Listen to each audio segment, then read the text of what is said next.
আপনি কি জানেন মহিলাদের খতম তারাবি পড়তে না পারার পিছনে সব থেকে বড় কারণটা আসলে কারা? হ্যাঁ, এটা কিন্তু সত্যি যে মহিলারা যে খতম তারাবি পড়তে পারছে না, এটার পিছনে কিন্তু সব থেকে বেশি আমি দায়ী করব পুরুষ মানুষকে। অনেক পুরুষ মানুষই আছেন এখনকার প্রেক্ষাপটে এসেও, অর্থাৎ 2026 সালে এসেও তারা কিন্তু মহিলাদের উপরে একটা বিষয় চাপিয়ে দেয়, মানে পুরুষত্বর যে ব্যাপারটা থাকে, যে আমাদের পুরুষতান্ত্রিক সমাজ, এটা কিন্তু তারা এখন চাপিয়ে দেয়। কিন্তু আপনি একটু চিন্তা করে দেখেন তো, রমজান মাস ইবাদতের বসন্তের মাস, তাই না?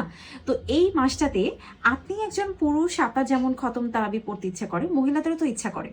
আমি অবাক হয়ে গেলাম, গ্রামে এখনো অনেক পরিবার আছেন যেখানে ধরেন কিছু মহিলারা এবং পুরুষরা, পুরুষদের মধ্যেও যে ভালো পুরুষ নেই তা কিন্তু নয়, অনেক পুরুষরা আছেন দায়িত্বশীল, তারাও চান যে পুরুষের পাশাপাশি মহিলারাও খতম তারাবিতে অংশগ্রহণ করুক।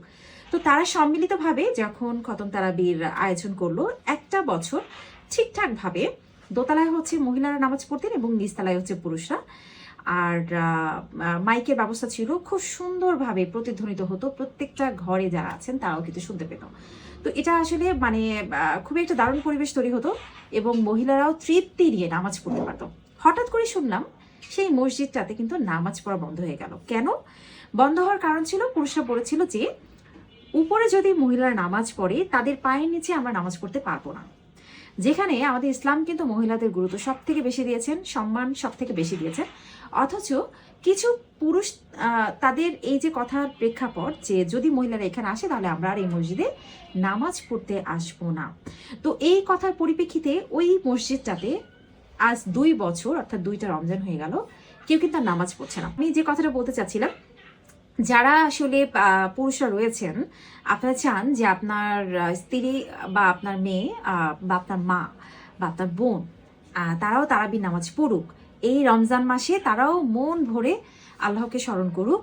তো তারা কিন্তু একটা উদ্যোগ নিতে পারেন, যেমন আমাদের এলাকাতে একটা উদ্যোগ রয়েছে, আমাদের নয়াবাটিতে গত বছরও কিন্তু এখানে একটা বাড়ির ছাদের উপরে বেশ কিছু মহিলা, আমরা যারা আছি, আমি, আমার মা আছেন, আমার মেয়েরা আছেন, এরকম করে আশেপাশে যারা আছেন প্রায় 47 জনের মতন হবে, ওখানে কিন্তু সবাই একত্রিত হয়েছে, নামাজ পড়ছে। 2 জন হচ্ছে কোরআনে হাফেজ, ওনারা কিন্তু আমাদেরকে নামাজ পড়াচ্ছেন। ওনারা সামনের থাকেন যেখানে পর্দার সিস্টেম দেওয়া আছে, এবং পিছনে কিন্তু মহিলারা আছেন, মুরব্বীরা আছেন, আমাদের মতো মেয়েরা আছেন, আমরা সবাই কিন্তু একত্রিত হয়ে নামাজ পড়ছি।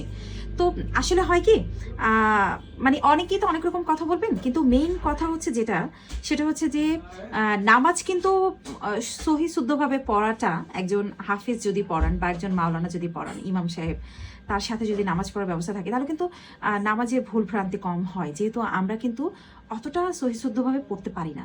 হ্যাঁ, আমাদের মধ্যে আন্তরিকতা আছে, আর আন্তরিকতাটা আল্লাহ তাআলা কিন্তু অনেক বেশি মূল্যায়ন করবেন, গুরুত্ব দিবেন। তবু আপনি একজন পুরুষ মানুষ হিসেবে আপনি কিন্তু এই উদ্যোগটা নিতে পারেন, এবং আপনি আপনার পরিবার পরিজনকেও কিন্তু এই সুযোগটা করে দিতে পারেন। চাইলে আসলে সবই সম্ভব। অনেকে অনেক রকম প্রশ্ন করবেন, কিন্তু সব প্রশ্নের একটাই কথা, যে চেষ্টা করলে সবকিছুই সম্ভব। সুতরাং আপনি তাদেরকে বঞ্চিত না করে তাদেরকেও এই সুযোগ করে দেন। তো কে কোথা থেকে ভিডিওটা দেখছেন অবশ্যই কিন্তু কমেন্টসের মাধ্যমে জানাবেন, এবং আপনার এলাকাতে এরকম কোনো উদ্যোগ নেওয়া হয়েছে কিনা নিশ্চয়ই জানাবেন। ভালো থাকবেন, মাহে রমজানের শুভেচ্ছা জানাচ্ছি। আল্লাহ হাফেজ।